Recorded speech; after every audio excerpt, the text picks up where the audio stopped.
Bismillahirrahmanirrahim. Assalamualaikum warahmatullahi wabarakatuh.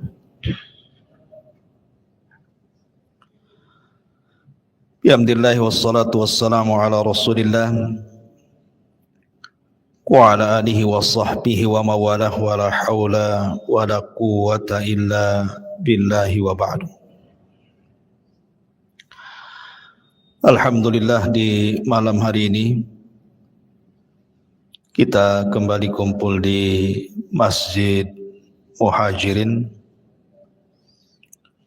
dan kita terus berdoa semoga Allah Subhanahu wa taala senantiasa menjaga pada orang yang sudah membangunnya, dan bagi kita semua yang ikut memakmurkannya. Salawat dan salam kita hadiahkan kepada Rasul kita Nabi besar Muhammad sallallahu alaihi wasallam. Kita lanjutkan kajian kita, masih membahas surah Al-Baqarah ayat ke-84 sampai 86. A'udzubillahi minasyaitonirrajim. Bismillahirrahmanirrahim. Wa id akhadna mitsaqakum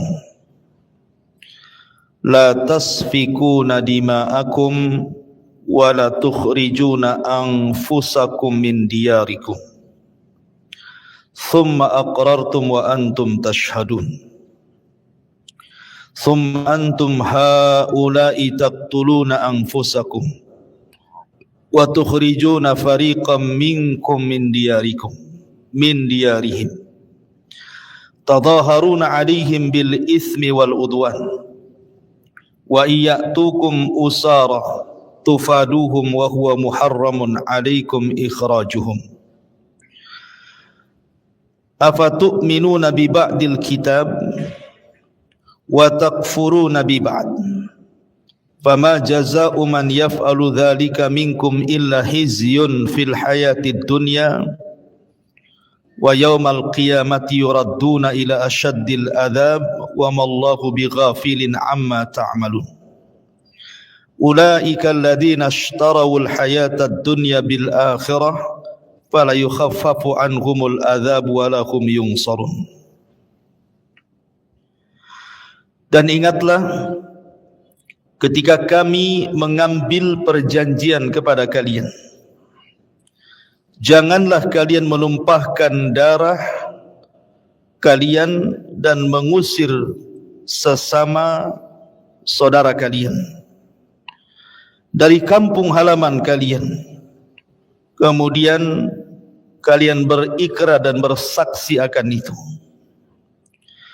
Kemudian kalian Bani Israel justru membunuh sesama kalian dan mengusir sekelompok dari kalian dari kampung halaman kalian, kemudian saling membantu mereka dalam kejahatan dan permusuhan. Dan jika mereka datang kepadamu sebagai tawanan, kamu tebus mereka, padahal kamu dilarang mengusir mereka. Apakah kamu beriman kepada sebagian kitab Taurat kalian dan ingkar kepada sebagian yang lainnya? Maka tidaklah ada balasan yang pantas bagi orang-orang yang berbuat demikian di antara kalian selain kenistaan dalam kehidupan dunia, dan pada hari kiamat mereka dikembalikan kepada azab yang berat, dan Allah tidak lengah terhadap apa yang kalian kerjakan.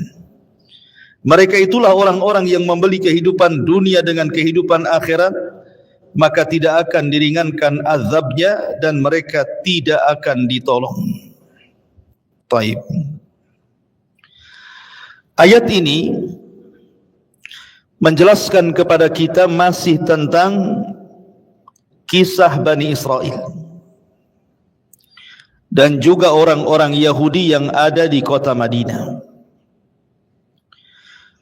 Jadi kita tahu bahwa Bani Israel di zaman dahulu, sebelum ada orang-orang Yahudi di kota Madinah, mereka sudah berjanji untuk tidak mengingkari Taurat. dan itulah perjanjian mereka. Kalau sampai mereka ingkari, maka akan turun azab kepada mereka. Lah janji itu terus berlangsung kepada anak turunan mereka sampai kepada orang-orang Yahudi yang ada di kota Madinah. Lah di antara perjanjian yang mengikat orang-orang Yahudi yang sudah turun-temurun dari nenek moyang mereka Bani Israel adalah dua perkara. Tidak boleh saling membunuh di antara sesama Yahudi, dan tidak boleh saling mengusir sesama Yahudi dari tempat-tempat mereka tinggal. Itu perjanjian yang disepakati.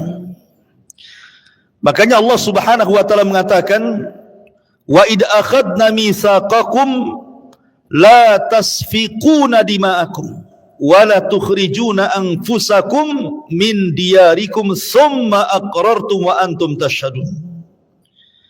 Dan ingatlah ketika kami mengambil perjanjian dengan kalian, janganlah kalian menumpahkan darah sesama kalian, dan jangan mengeluarkan, mengusir sesama kalian dari negeri-negeri kalian, dan kalian rela dengan perjanjian itu dan kalian menyaksikannya.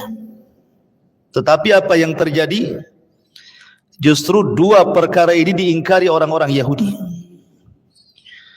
Di mana di kota Madinah itu yang ma'ruf itu ada Yahudi itu di zaman Rasul 3 kabilah yang besar. Pertama Bani Qunaiqah, itu yang paling besar. Kemudian di sana ada Bani Nadhir. Kemudian di sana ada Bani Qunaiqah, Bani Nadhir, Bani Quraidah dan Bani Qunaiqah. Lah di kota Madinah itu sendiri ada dua kabilah yang sangat besar dari kalangan orang-orang musyrikun. Ini kita belum cerita Islam masuk ke kota Madinah. Jadi ada dua kabilah besar yang nanti akan cikal bakalnya menjadi orang-orang Ansar. Tapi mereka sebelum Ansar, mereka orang-orang musyrik. Pertama orang-orang Aus, yang kedua orang-orang Khazraj. Lah Khazraj dan Aus ini suka perang. Lah sementara orang-orang Yahudi itu mereka pun berpecah-pecah, ada yang pro dengan Aus, ada yang pro dengan Khazraj. Di antaranya adalah Bani Quraidah itu berserikat dengan Bani Aus, dengan kabilah Aus. Sementara Bani Nadhir dan juga Bani Qunaiqah itu bersekutu dengan Khazraj. Lah terkadang antar dua kabilah ini perang, karena pemimpin-pemimpin dua kabilah ini juga adalah orang-orang Yahudi. Dari dulu sampai sekarang yang menyulut peperangan itu biasanya orang Yahudi. Orang Yahudi masuk ke Khazraj sebagiannya, dan orang Yahudi masuk ke Aus sebagiannya, kemudian menyulut peperangan. Itulah kebiasaan Yahudi, mereka akan menjadi kompor supaya orang-orang ini berperang. Lah kenapa kemudian orang-orang Yahudi ini berpolitik, bersiasat? Mereka tidak mendukung satu kabilah tetapi dibagi dua, supaya apabila Khazraj kemudian menang dalam peperangan melawan Aus, bagi orang-orang Yahudi yang ada di Aus, maka mereka akan meminta agar jangan orang-orang Yahudi itu dibantai, ataupun sebaliknya. Jadi mereka ingin tengah-tengah. Kononnya ingin tengah-tengah gitu ya. Tetapi masalahnya, apabila kemudian Aus menang, kemudian Khazraj ini tertawan termasuk orang-orang Yahudinya, maka orang-orang Yahudi yang dari Aus yang menang itu, maka akan mencari orang-orang Yahudi di Khazraj, kemudian mereka akan dilepaskan dengan cara harus membayar fidyah. Membayar fidyah itu maksudnya harus ditebus dengan uang yang banyak. Padahal sesama Yahudi tidak boleh perang. Sesama Yahudi tidak boleh mengusir dari daerahnya. Tetapi kemudian mereka hanya karena urusan dunia, Apabila kemudian Yahudi tertawan oleh Yahudi yang lainnya, maka mereka minta tebusan.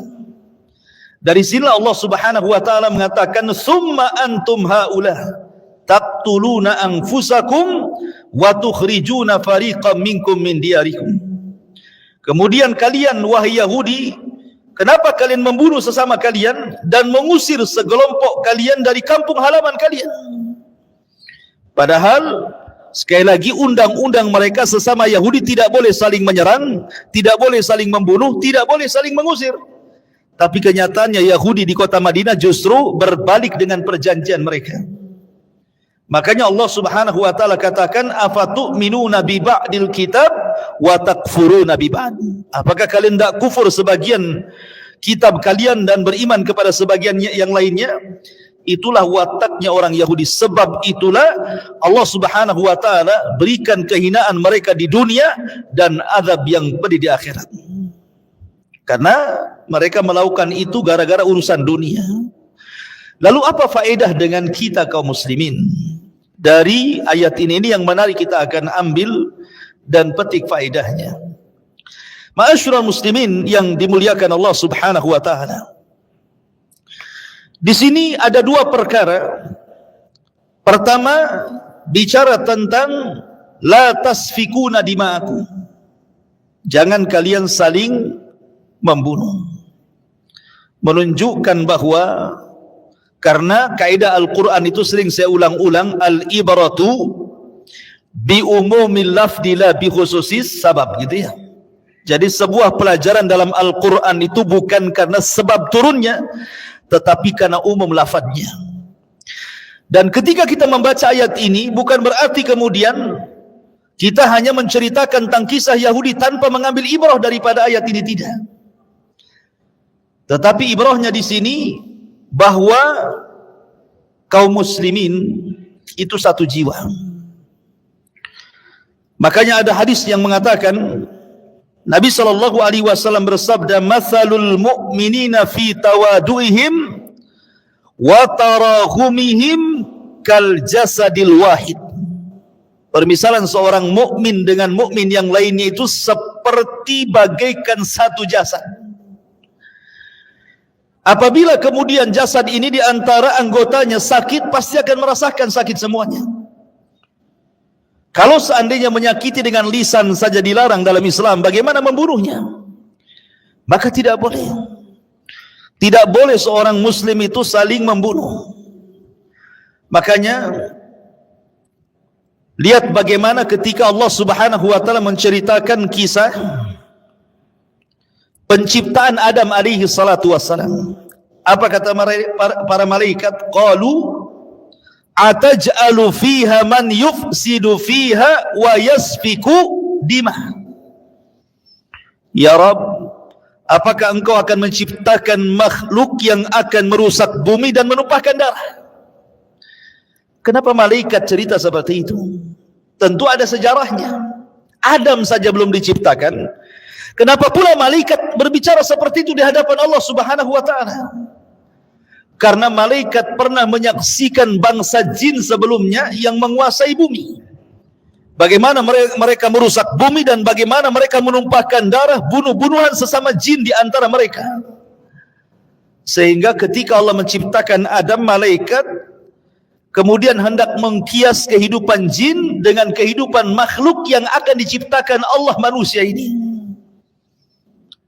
Malaikat tidak mau ada pertumpahan darah, gitu ya. Dari sini kekhawatiran malaikat kepada makhluk yang akan diciptakan Allah yang bernama Adam.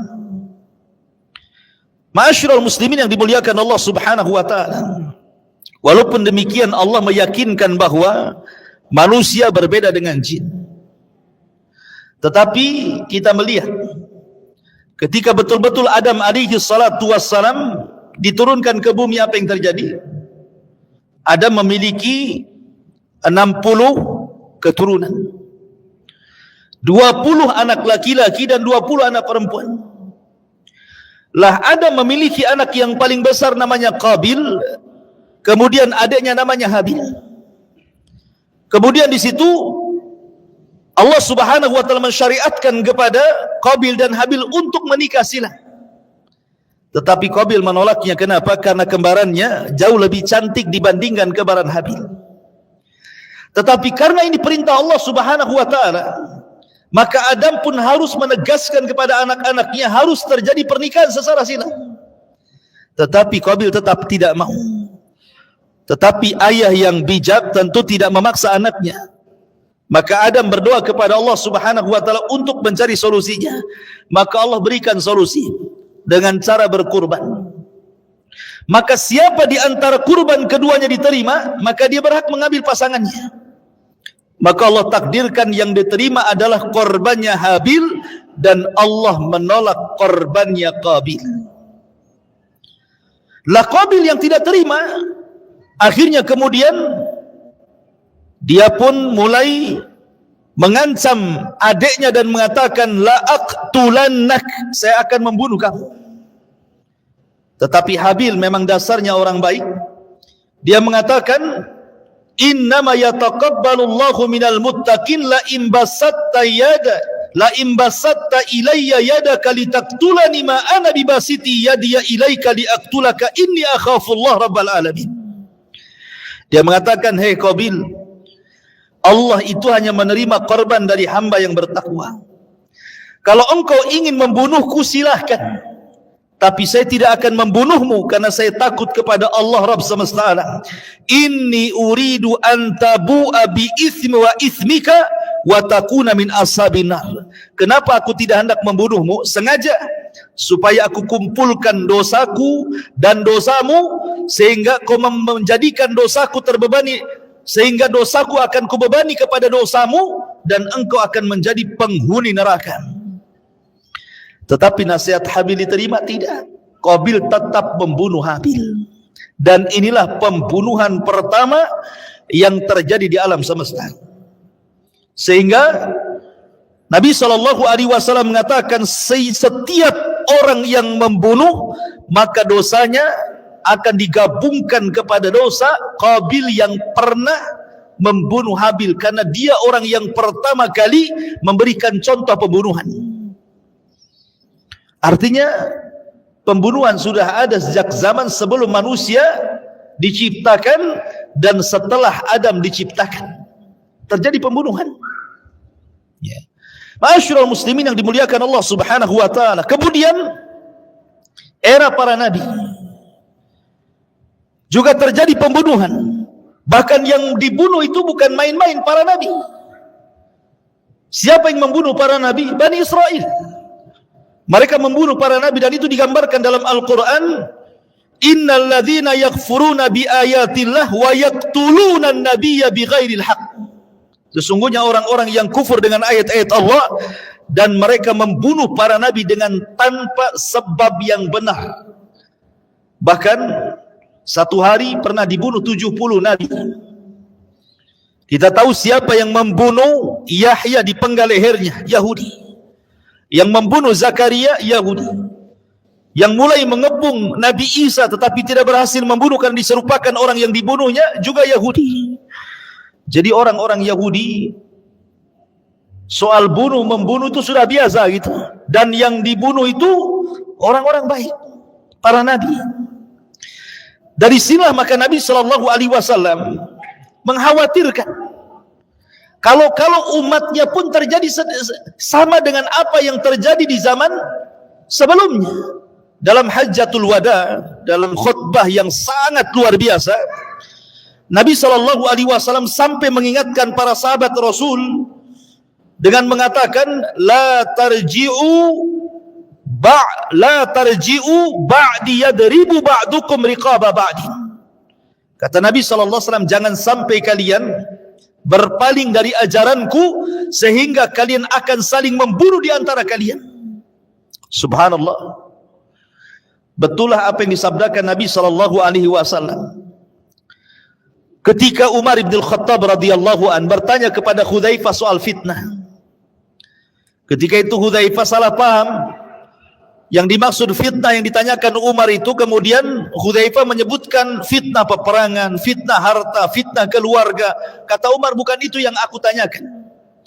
Tapi fitnah yang besarnya seperti gelombang lautan dan tidak bisa dihentikan sampai kiamat. Maksudnya apa? Fitnah pembunuhan sesama kaum muslimin.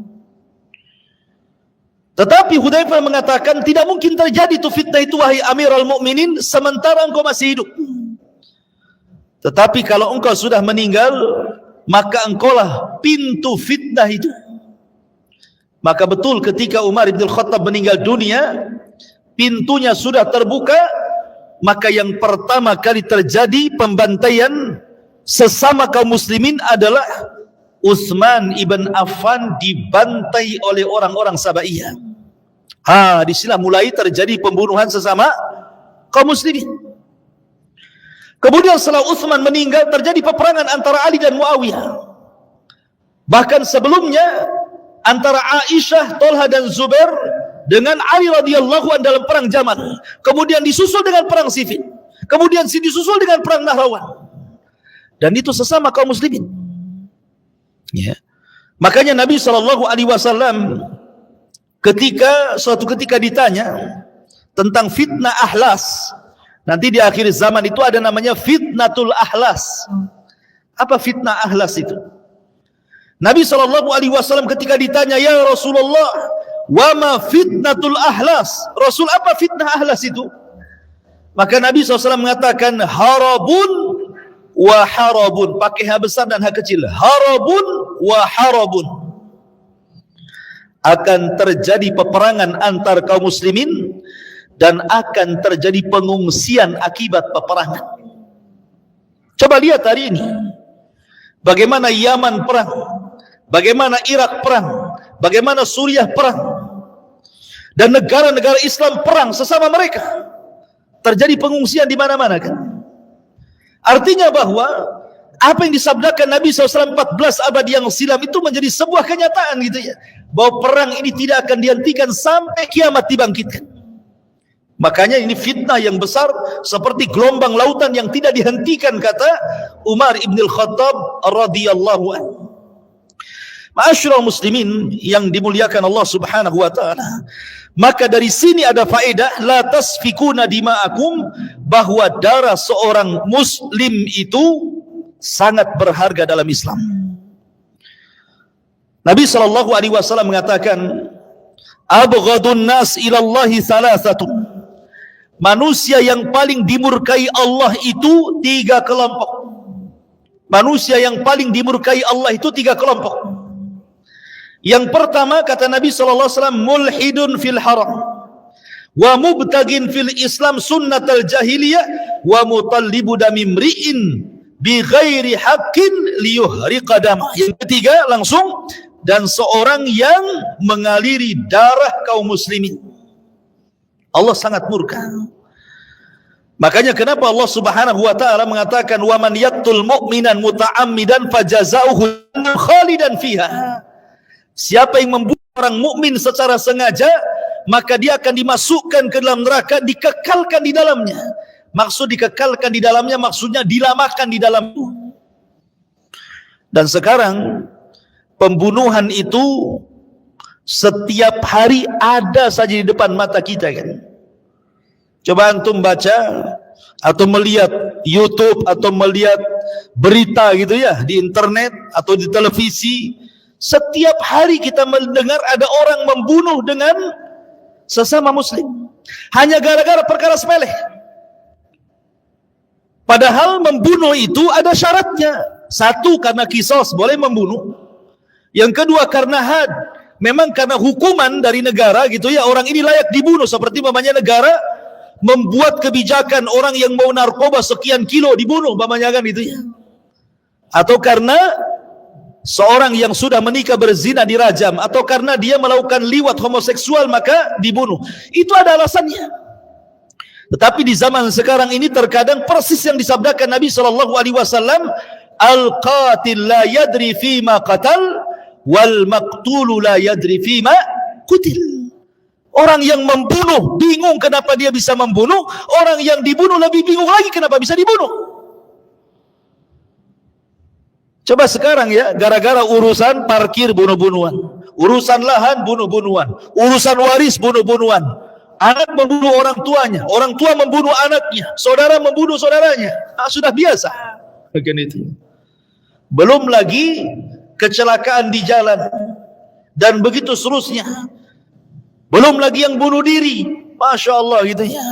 Padahal Nabi SAW mengatakan, "Lawanna ahlas samawati wal ardi ishtaraku fi dami mu'min la akabbahumullahu finnar." Kalau seandainya penduduk langit dan bumi bersatu untuk membunuh satu jiwa seorang mukmin, maka seluruhnya akan dimasukkan ke dalam neraka. Coba bayangkan, kalau semua penduduk langit para malaikat dengan penduduk bumi manusia dan jinnya berniat membunuh satu jiwa seorang mukmin, maka malaikat manusia akan dimasukkan semua ke neraka. Bayangkan. Menunjukkan apa? Mahalnya darah seorang mukmin itu. Sampai-sampai Nabi SAW mengatakan, la aqtulannal ka'bata hajaran ahwan indallah min iraqati dami muslim. Sesungguhnya kalau seandainya ada orang yang merusak Ka'bah itu sebata demi sebata dihancurkan sampai rata dengan tanah, itu lebih ringan dosanya dibandingkan seseorang menumpahkan darah seorang muslim, walaupun atas nama apapun. Seperti namanya para teroris, mereka mengaku-ngaku ngebom itu atas nama Islam, atas nama jihad, atas nama la ilaha illallah, atas nama Allahu Akbar. Tapi kalau tidak ada alasan untuk membunuh, kemudian membunuh, tetap diharamkan dalam Islam. Ma'asyiral muslimin, makanya kenapa orang-orang Khawarij itu, Nabi SAW sampai murka melebihi murkanya kepada orang-orang musyrik. Ketika Nabi SAW Fatu Mekah, Mekah itu kan dikepung tuh oleh kaum muslimin. Orang-orang musyrik tidak bisa lari dari Mekah. Dan Nabi SAW melihat wajah-wajah orang-orang yang pernah menyakitinya sebelum hijrah. Melihat wajah yang pernah menyakiti dirinya, menyakiti sahabatnya, membunuh para sahabatnya. Dilihatnya satu-satu wajah itu. Tapi Nabi SAW justru memaafkan dan mengatakan, idhabu fa antumut tulaqah. Kata Rasul, pergi kalian sudah kumaafkan. Nah, bayangkan. Padahal Rasul melihat wajah-wajah orang yang menyakitinya saat pertama kali dakwah di Mekah, tapi orang-orang musyrik itu dimaafkan sama Nabi. Tapi lihat ketika Rasul bermuamalah dengan orang Khawarij, Rasul tidak pernah memaafkan orang-orang Khawarij. Apa kata Rasul? Fa idza laqitumuhum faqtuluhum fa inna fi qatlihim ajrun. Apabila engkau dapati orang-orang Khawarij dimanapun kamu berada, perangi mereka, karena dalam memerangi mereka terhadap pahala yang sangat besar. Rasul memaafkan orang musyrik, tapi Rasul tidak memaafkan orang-orang Khawarij. Kenapa? Karena ciri-ciri orang Khawarij itu yaqtuluna ahlal Islam wa yada'una ahlal awthan. Mereka membunuh orang-orang Islam, tetapi mereka membiarkan para penyembah berhala. Karena mereka membunuh atas nama Islam, atas nama Quran. Ketika mereka membunuh Utsman, mereka sambil mengalungkan Al-Quran di dada-dada mereka. Orang Khawarij itu ketika membunuh Utsman, Qurannya dikalungkan. Kemudian mereka mengatakan, inna hadha amara bihadha an yadriba bihadha kullaman la yu'min bihadha. Sambil mengangkat Quran, orang-orang Khawarij membunuh Utsman itu apa? Sesungguhnya ini maksudnya Al-Quran, memerintahkan untuk membunuh orang ini maksudnya Utsman, karena Utsman tidak pernah beriman dengan ini Al-Quran katanya. Kurang ajar. Akhirnya Utsman dibunuh atas nama Quran. Itu orang-orang Khawarij. Tetapi mereka sebenarnya bukan atas nama Quran. Mereka adalah kilabu ahnar, kata Rasul, anjing-anjingnya neraka. Ma'asyiral muslimin yang dimuliakan Allah Subhanahu wa taala. Maka di sini ada faedah tentang tidak boleh seseorang itu mudah menumpahkan darah orang lain. Kemudian juga Allah mengatakan kalimat la tasfikuna dima'akum. La di sini artinya nahi, larangan. Artinya apapun yang menyebabkan seseorang saling membunuh, seseorang saling berperang, maka ini lebih bahaya dibandingkan membunuh itu sendiri. Orang yang membuat fitnah, kemudian dengan fitnah ini terjadi pembunuhan, itu lebih bahaya dibandingkan pembunuhannya. Karena kalau orang membunuh, paling satu jiwa yang ia bunuh. Tapi kalau orang menyebar fitnah, kemudian akhirnya saling membunuh, bisa bukan satu jiwa, bisa berjiwa-jiwa orang bunuh-bunuhan itu. Makanya kenapa Allah mengatakan wal fitnatu asyaddu minal qatl. Fitnah itu jauh lebih bahaya dibandingkan pembunuhan itu sendiri. Makanya Khawarij itu kan ada dua. Ada Khawarij yang memang di lapangan, ada Khawarij yang tukang khutbah. Khawarij yang tukang khutbah ini bahaya. Mereka yang kemudian berusaha mengajak kaum muslimin untuk memberontak. Memberontak kepada pemerintah yang sah. Sehingga kemudian akhirnya terpancinglah sebagian orang dengan khutbahnya. Kemudian akhirnya mereka pun betul-betul memberontak. Terjadilah bunuh-bunuhan antara para pemberontak dengan pemerintah. Berapa jiwa yang melayang. Dan itu tercatat dalam sejarah. Pemberontakan demi pemberontakan yang berakhir dengan terbunuhnya banyak jiwa. Makanya jangan membuat fitnah yang menjadikan kemudian dengan fitnah itu orang terdorong untuk melakukan pembunuhan. Ini juga makna dari la tasfikuna dima'akum. Kemudian yang kedua, di sini juga perjanjian Bani Israel yang bisa kita ambil faedah adalah wala tukhriju anfusakum min diyarikum. Janganlah kalian mengusir sebagian kalian dari negeri kampung halaman kalian. Ma'asyiral muslimin, ada faedah besar juga di sini tentang keutamaan membela negara. Keutamaan membela negeri itu penting sekali. Karena orang yang terusir dari negeri itu menyakitkan. Orang-orang yang terusir dari negeri itu menyakitkan. Para nabi dan rasul, mereka pernah diancam bahkan terusir dari negaranya. Saya akan contohkan beberapa kasus para nabi sebelum kita masuk kepada nabi kita dan umat Islam. Allah Subhanahu wa taala berfirman tentang kisah Nabi Lut. Allah mengatakan fama kana jawaba qaumihi illa an qalu akhriju ala lutin min qaryatikum innahum unasun yatatahharun. Nabi Lut ini diutus oleh Allah kepada siapa? Kaum Sodom. Kaum Sodom itu kaum yang pertama kali melakukan homoseksual dan lesbi. Inilah sejarahnya kenapa ada orang-orang yang melakukan homoseksual dan lesbi itu terjadi di zaman kaum Lut. Namanya kaum Sodom. Lut diutus kepada negeri yang rusak. Rusak sekali. Karena mereka fitrahnya jauh daripada fitrah manusia, bahkan fitrah binatang pun tidak seperti itu. Lut berusaha mendakwai mereka. Tetapi apa jawaban kaumnya? Fama kana jawaba qaumi, tidaklah jawaban kaumnya dari dakwah Lut itu illa an qalu, kecuali mereka mengatakan kepada Lut, akhriju, keluarkan, usir Lut dan keluarganya min qaryatikum, dari negeri kalian ini. Innahum unasun yatatahharun, mereka adalah manusia-manusia yang sok suci katanya. Dibilang sok suci karena menolak tradisi mereka yang suka melakukan homoseksual dan lesbi. Padahal subhanallah, lihat bagaimana hukuman yang Allah Subhanahu wa taala berikan kepada kaum Lut. Allah angkat negerinya dengan satu sayap Jibril, kemudian dihujani meteor, mati semua, kemudian ditumpahkan, kemudian dibanting sampai ke bumi dan cekung dan menjadi laut mati. Ma'asyiral muslimin yang dimuliakan Allah Subhanahu wa taala.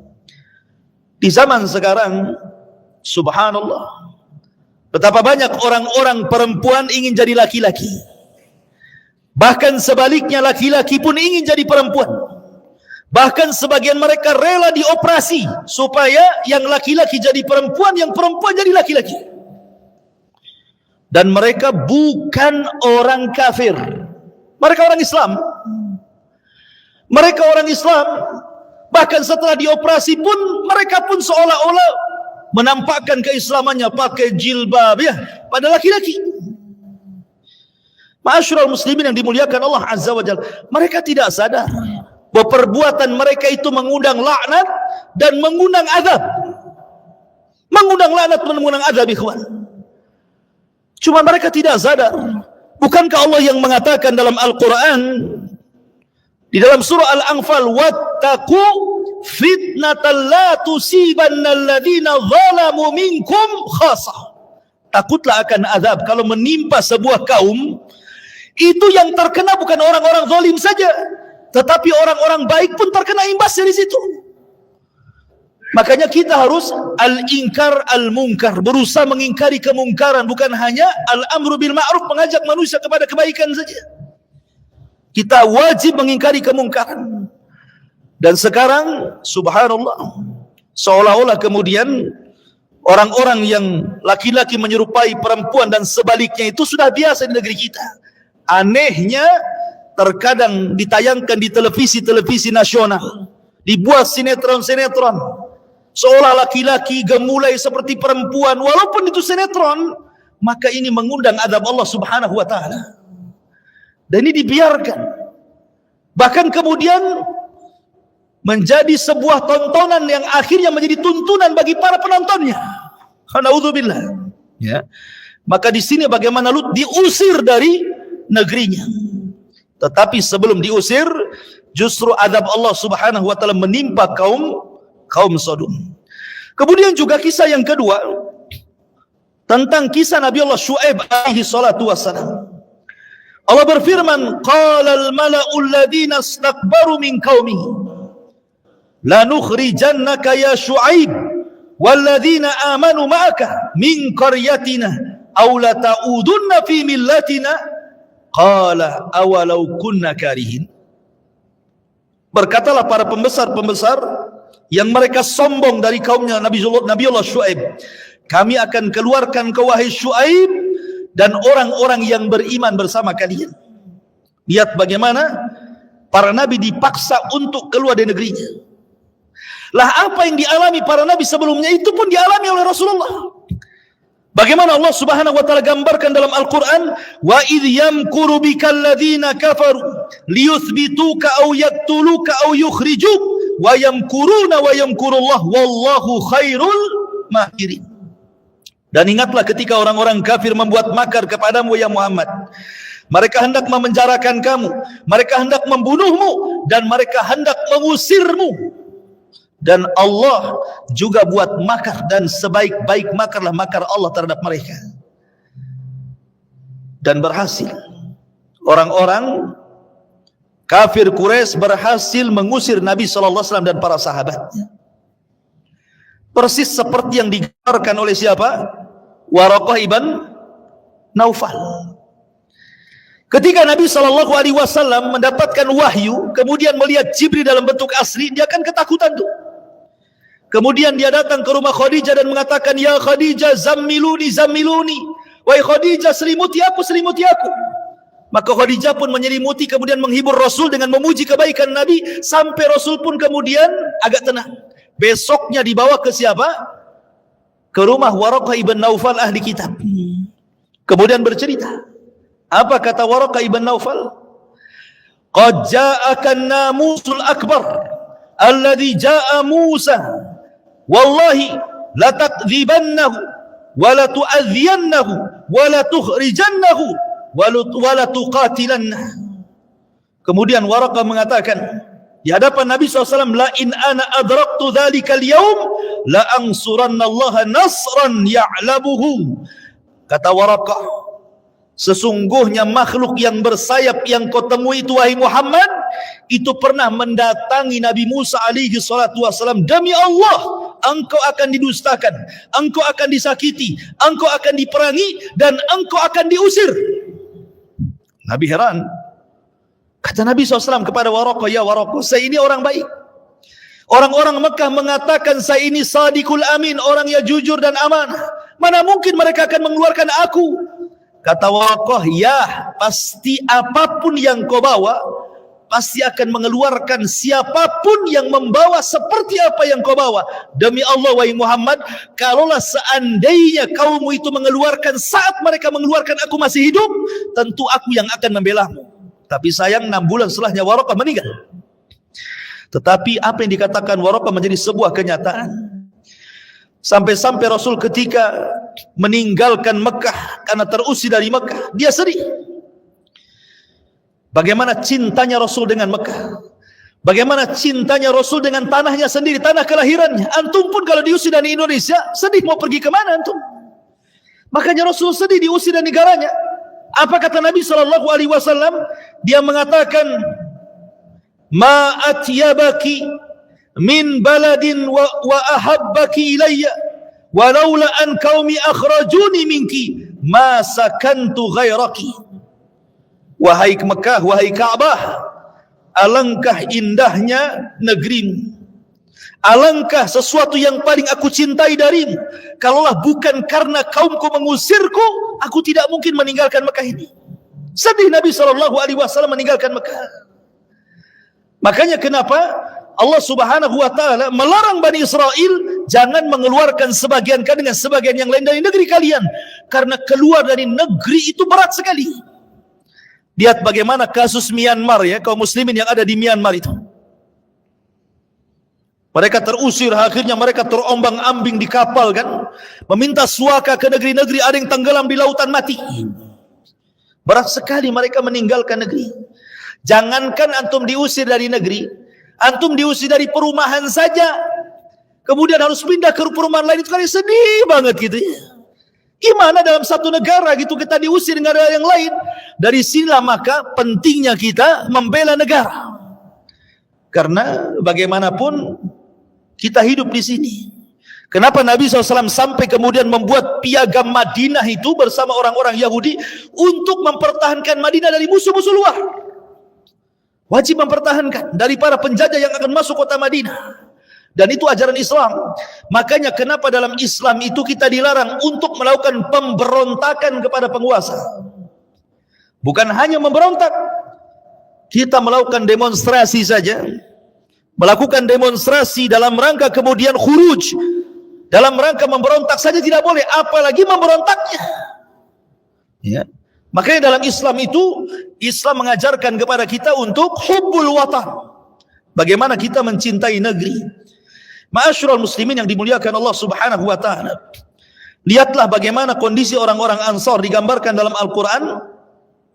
Allah Subhanahu wa taala berfirman, lil fuqara'il muhajirin alladzina ukhriju min diyarihim wa amwalihim yabtaguna fadlan min Allah wa ridwanan wa yansuruna Allah wa rasulahu ulaika humus shadiqun. Bagi orang-orang yang fakir dari kalangan muhajirin yang terusir dari negeri mereka dan juga harta-harta mereka yang diambil. Subhanallah, orang-orang muhajirin ikhwan, mereka harus rela meninggalkan kampung halaman mereka demi menjaga agama mereka. Demi menjaga agama mereka, mereka rela meninggalkan harta mereka walaupun mereka berat. Ya. Makanya ketika para ulama membahas tentang seseorang yang bolehkah seseorang yang sudah tinggal di negeri Islam kemudian hijrah ke negeri kafir. Pamannya orang Indonesia ini kan mayoritas Islam nih. Hijrah pula ke negeri tetangga, negeri kafir. Hidup pula di negeri kafir. Maka kata para ulama, lihat hadis Nabi SAW ketika menceritakan tentang keutamaan kota Madinah. Nabi SAW mengatakan, tuftahul Yaman kaumun yasubbuna fayatahammaluna bi ahlihim wa man ata'ahum wal madinatu khairul lahum law kanu ya'lamun. Negeri Yaman akan ditaklukkan, lalu akan datang suatu kaum yang menggiring hewan tunggangan mereka secara perlahan-lahan menuju lokasi tersebut dengan membawa keluarga dan orang-orang yang mentaati mereka, padahal Madinah jauh lebih baik seandainya mereka mengetahui. Dari sini ada faedah ikhwan, kalau kita berada di negeri Islam, masih lebih baik kita mati bersama orang-orang Islam walaupun dalam kondisi fakir, daripada kita bergabung di negara kafir Walaupun kita kaya, tetapi harus mati bergabung dengan orang-orang kafir. Di sini faedahnya kata para ulama. Enggak apa-apa kita hidup susah di negeri Islam, tetapi kalau kita mati, kita masih dikuburkan oleh orang Islam, masih didoakan orang Islam, masih diletakkan di kuburan kaum muslimin yang menziarahi juga orang-orang Islam. Tapi orang mati di negeri kafir, lihat kondisi mereka. Siapa yang menziarahi mereka? Siapa yang mendoakan mereka? Terkadang mereka, kalau seandainya minoritas dan mayoritas orang-orang kafir, terkadang muamalahnya disamakan dengan orang-orang kafir. Kecuali dalam satu kondisi, kata ulama, dalam satu kondisi, kalau memang di negeri Islam itu justru diterapkan hukum kafir. Negerinya Islam tapi hukumnya hukum kafir, sehingga kita tidak bisa beribadah kepada Allah Subhanahu wa ta'ala. Kita tidak bisa sholat dengan tenang, kita tidak bisa taklim dengan tenang, kita tidak bisa mensyiarkan Islam dengan tenang. Maka dibolehkan hijrah ke negeri kafir kalau di negeri kafir ada ketenangan beribadah. Seperti yang terjadi dengan para sahabat yang terusir dari Mekah, akhirnya hijrah ke Habasyah. Kata Nabi SAW, pergilah kau ke Habasyah, karena di sana ada malikun la yadlim ahada. Ada seorang raja walaupun Nasrani, tapi berbuat adil dan tidak pernah menzalimi rakyatnya. Tapi kalau negara Islam itu tidak ditekan, sholat pun enak, ibadah enak, syiar pun enak, ngapain pula hijrah ke negeri kafir? Ya. Ma'asyiral muslimin yang dimuliakan Allah Subhanahu wa ta'ala, maka pentingnya kita mempertahankan negeri dari sini. Ya, dari kalimat wala tukhrijuna anfusakum min diyarikum, wala tukhrijuna anfusakum min diyarikum. Dan janganlah kalian sesama kalian mengusir sesama kalian dari negeri kalian. Ya, ini pun salah satu faedah dari ayat ini. Kemudian juga ayat ini juga memberikan faedah yang terakhir, agar kita kembali untuk mengimani Al-Quran secara utuh. Jangan seperti ahli kitab, jangan seperti orang-orang Yahudi, afatu'minuna bi ba'dil kitab wa takfuruna bi ba'd. Apakah kalian hendak beriman dengan sebagian isi Taurat dan ingkar dengan sebagian yang lainnya? Maka Islam mengajarkan jangan kita beriman sebagian Quran dan kufur dengan sebagian yang lainnya.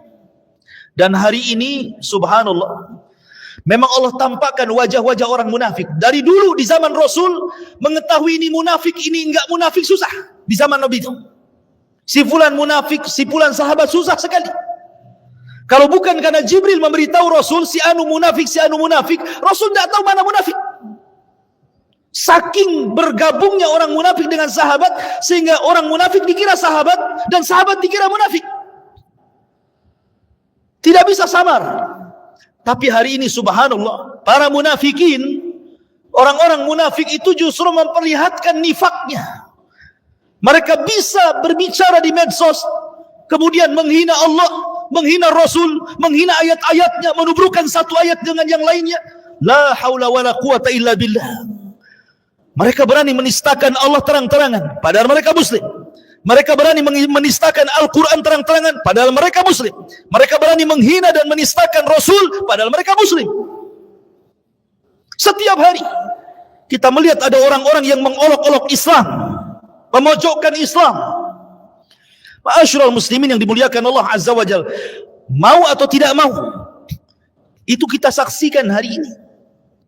Bagaimana orang-orang mulai hari ini banyak yang mencela Arab. Contohnya, Arab ini dicela. Nabi kita ini orang Arab, Quran juga bahasa Arab, Sunnah juga bahasa Arab, Arab pula dicela. Macam mana ikhwatu fillah muliakan Allah Azza wa Jalla, kita memahami Al-Quran dan Sunnah itu lewat bahasa Arab, dan ilmu itu berasal dari Arab. Di mana Rasulullah? Di Arab. Di mana para sahabat? Di Arab. Semua di Arab. Mereka orang-orang Arab. Kalau kemudian kita secara mutlak orang Arab, maka Rasul termasuk orang Arab, para sahabat termasuk orang Arab. Tapi kalau yang dimaksud mungkin orang-orang Arab yang sesat, mungkin ya bolehlah kita katakan mereka adalah orang-orang sesat gitu ya. Tapi jelaskan, jangan kemudian dimutlakkan gitu ya, dengan sebutan orang-orang Arab. Bahaya ikhwan. Ya. Ma'asyiral muslimin yang dimuliakan Allah Azza wa Jalla, kita tahu bahwa kemuliaan itu ada pada takwa. Rasul yang mengatakan dalam sebuah hadis dalam khutbatul hajjatul wada, Rasul mengatakan, la fadla bainal arabi wal a'jam walal aswad alal ahmar illa bitaqwallah. Memang tidak ada keutamaan orang Arab dengan non-Arab yang membedakan takwanya. Tapi kita juga tidak boleh mencela. Walaupun tidak ada keutamaan Arab dengan non-Arab, yang mengutamakan mereka adalah takwa Allah Azza wa Jal, tetapi mencela itu tetap tidak boleh dalam Islam. Ya, apalagi mencela secara umum. Secara umum sampai sekarang semua dicela, orang yang cingkrangan dicela, orang yang hutan dicela, orang yang cadar dicela. Bahkan dengan kasus-kasus ada ustaz umpamanya melecehkan dalam bab seksual umpamanya. Tuh lihat, orang yang berjilbab saja bisa diperkosa. Mendingan saya tengok gini, tengok ini telanjang-telanjang, ini diperkosa. Na'udzubillah, ini perkataan setan nih. Mereka tidak imbang. Cobalah mereka imbang, insaf gitu ya. Orang-orang yang dilecehkan, yang membuka aurat jauh lebih banyak, cuma tidak diekspos saja. Ketika ada orang yang mungkin ini diekspos, langsung yang disalahkan Islamnya. Islam itu mengharamkan perzinahan, apalagi pemerkosaan. Itu oknum, kita celah oknumnya saja, tapi jangan ajarannya. Ma'asyiral muslimin yang dimuliakan Allah Azza wa Jalla. Maka ini terjadi di medsos gitu ya. Seolah-olah sudah terbuka kemungkaran di mana-mana. Ya, tentu kewajiban kita, Anda yang tahu bahwa ini penyimpangan, wajib kita membantah. Kalau tidak, ini akan jadi syubhat, dan syubhat ini tidak terbantah sampai kepada anak turun kita, rusak jadinya. Dari sini ma'asyiral muslimin yang dimuliakan Allah Azza wa Jalla, pentingnya kita kembali kepada Al-Quran secara utuh. Jangan beriman kepada Quran sebagian, tapi kufur kepada sebagian ajaran yang lainnya. Ma'asyiral muslimin yang dimuliakan Allah Subhanahu wa taala, ini diantara faedah surah Al-Baqarah dari 84 sampai 86. Wallahu a'lam bishawab. Baik, kita buka tanya jawab, silahkan.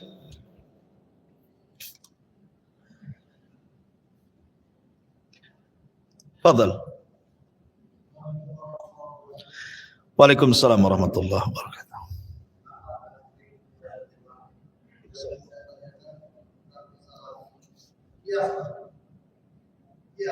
Ya, kias.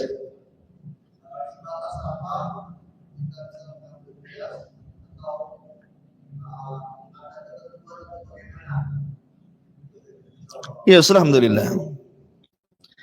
Kias itu satu di antara adawat, alat untuk menentukan sebuah hukum. Dalam ulama fikih ada yang menolak kias, seperti Al-Imam Ibnu Hazm Al-Zahiri menolak kias. Tidak ada kias dalam agama. Kalau dalam akidah sudah jelas, tidak ada kias dalam akidah. Kias itu hanya berlaku dalam fikih. Tetapi dalam fikih sendiri ulama berselisih pendapat. Imam Ibnu Hazm Al-Zahiri menolak kias. Contoh seperti ini. Seperti Allah Subhanahu wa taala berfirman, "Wala taqul lahuma uffi wala tanharhuma." Janganlah kalian mengatakan kepada orang tua kalian kalimat ataupun membentaknya. Berarti kalau memukul boleh? Ya, boleh. Kalau berdalil dengan ayat ini berarti boleh memukul orang tua. Karena yang dilarang tidak boleh mengatakan atau menghardik saja, tapi tidak ada larangan memukul. Ya kan? Berarti ayat ini hanya dua larangan, mengatakan dan tidak boleh membentak. Berarti memukul boleh? Ya, boleh kalau berdalil dengan ayat ini. Berarti larangannya jangan pakai ayat ini. Kalau melarang memukul orang tua jangan pakai ayat ini, jangan pakai ayat ini, karena ayat ini hanya melarang dua perkara, dan mengatakan keras kepada orang tua. Tapi pakai ayat yang lain. Apa ayat yang lain? Wabil walidaini ihsana. Hendaklah berbuat baik kepada orang tua. Namanya berbuat baik ya tidak boleh mukul, tidak boleh nendang, tidak boleh menyakiti. Itu masuk di situ. Ini yang menolak kias, menggunakan dalil umum. Tapi yang menggunakan kias boleh larangan memukul dengan ayat ini. Ketika Allah mengatakan jangan kalian katakan kepada orang tuamu ataupun membentaknya, Kalau saja tidak boleh, membentak saja tidak boleh, apalagi memukul. Itu namanya kias. Bisa dipahami ya?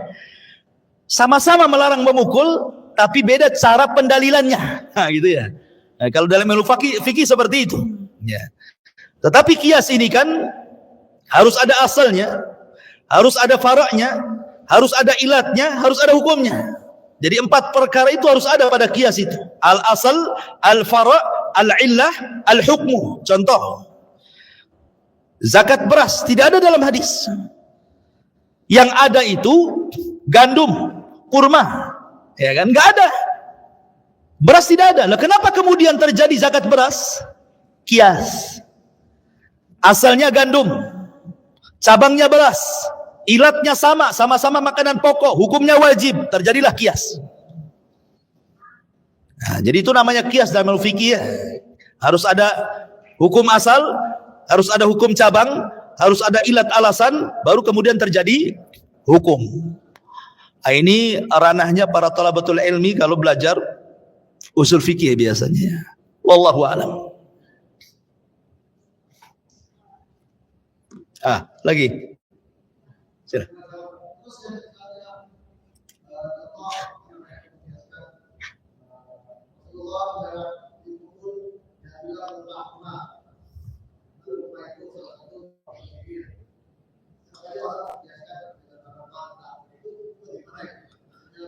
Tidak bisa dikiaskan kalau itu kekhususan Nabi.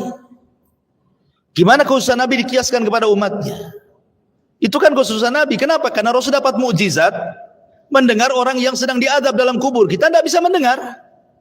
Makanya Rasul mengambil pelepah kurma, kemudian dibelah menjadi 2, satunya ditancapkan kuburan satunya, satu ditancapkan kuburan satunya. Kemudian Rasul mengatakan, selama dia masih basah dan belum kering, mudah-mudahan meringankan adab keduanya. Rasul tahu sedang diadab. Dari mana Anda tahu sedang diadab orang itu? Jangan-jangan sedang mendapatkan nikmat, antum suudon saja dia sedang diadab, ditancapkan pula pohon kurma di situ. Mana bisa? Khususan Nabi tidak bisa dikiaskan dengan keumuman orang biasa. Itu khususnya Nabi. Wallahu a'lam. Ya.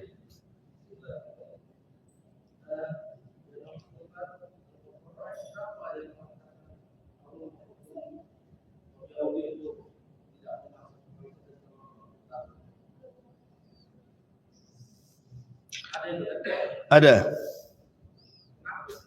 Bentar, saya cari dulu.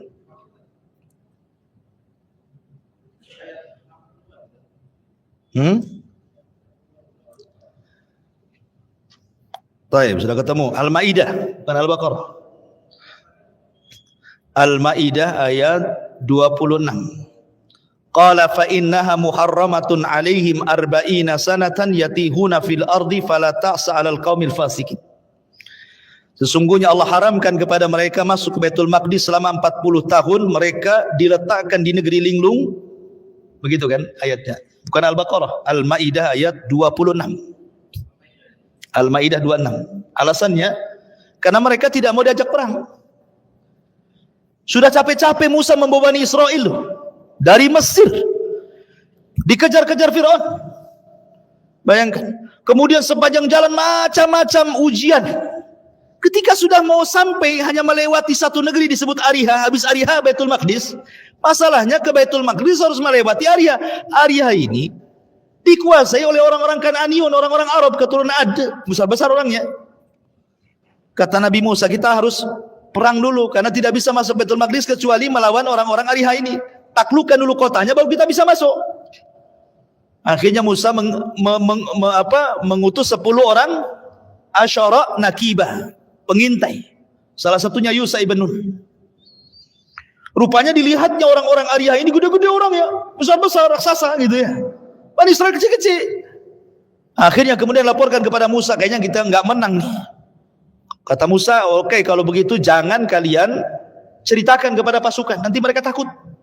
Yang 8 orang ember mulutnya malah diceritakan. Yang 2 orang Yusha ibn Nun dengan satunya itu berusaha amanah dengan. Makanya Yusha ibn Nun menjadi pengganti Nabi Musa nantinya. Akhirnya ketakutanlah Bani Israel. Karena mendengar bagaimana pasukannya besar, kuat-kuat, besar-besar, gimana mengalahkan orang-orang Kanan ini. Akhirnya mereka demo datang kepada Nabi Musa. Ketika Musa mengajak berjihad, mereka mengatakan, ya Musa idhhab anta wa rabbuka faqatila inna hahuna qaidun. Musa, kalau kau berjihad, silahkan pergi ajak Tuhanmu berdua, perang sana berdua, kami duduk-duduk, siapa yang kalah, siapa menang, kami saksikan. Dari situlah ketika mereka lancang dengan nabinya, maka Allah katakan fa innaha muharramatun alaihim arba'ina sanatan yatihuna fil ardh. Maka Allah haramkan kepada mereka Baitul Maqdis selama 40 tahun mereka enggak bisa keluar dari negeri linglung itu. Al-Maidah ayat 26. Wallahu a'lam. Baik, saya kira cukup. Subhanakallah bihamdika asyhadu an la ilaha illa anta astaghfiruka wa atubu ilaik. Allahu ta'ala. Assalamualaikum warahmatullahi wabarakatuh.